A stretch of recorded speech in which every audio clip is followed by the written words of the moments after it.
Hi guys, gusto ko lang pakilala sa inyo ang ating newest partner dito sa iConnect. Okay lang ba sir? Pakilala mo yung sarili niyo sa kanila. Yun, this is Papa Star. And this is Pepper Gutierrez Maximo. And we are the Team Pepstar. Paano nyo ba nakilala yung iConnect at bakit nyo siya nagustuhan na simulan ng negosyo? Kasi nirefer sa amin siya ng pinsang kong. And then, i-part sa e-commerce kasi. And then, sabi niya sa akin, try lang daw namin si iConnect kasi hindi kami nag-introduce ng isang produkto na hindi kami okay nang kunyari hindi pa namin natatry. Ayaw niya ng basta lang.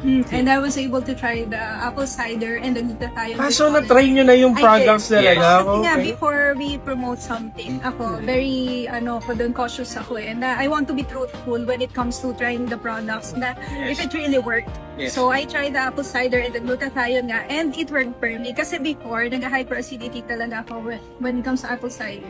So, good thing, yung product ng iConnect is really effective for me. So, maganda yung barley. Ang kinaganda lang dun sa barley gummies kasi on the go eh. Nasa kotse mo siya, nasa bags mo siya ng ganun. Kunyari, minsan nga masaklap doon, napapapak mo pa eh. Oo, sarap. At least healthy. Kahit nakailang ka. Kain ka ng kain, di ba? Oo, Ay, tama. mga palang, ano pala to? Tawag ito, dapat isa lang, gano'n. Pero hindi, healthy naman siya. Sa mga nagpaplano na hindi pa part ng iConnect, pwede nyo na makasama dito sila Papa Star kasi magsisimula na sila. So kung gusto nyo maging part ng team nila, you can message them directly. So yun lang, maraming salamat.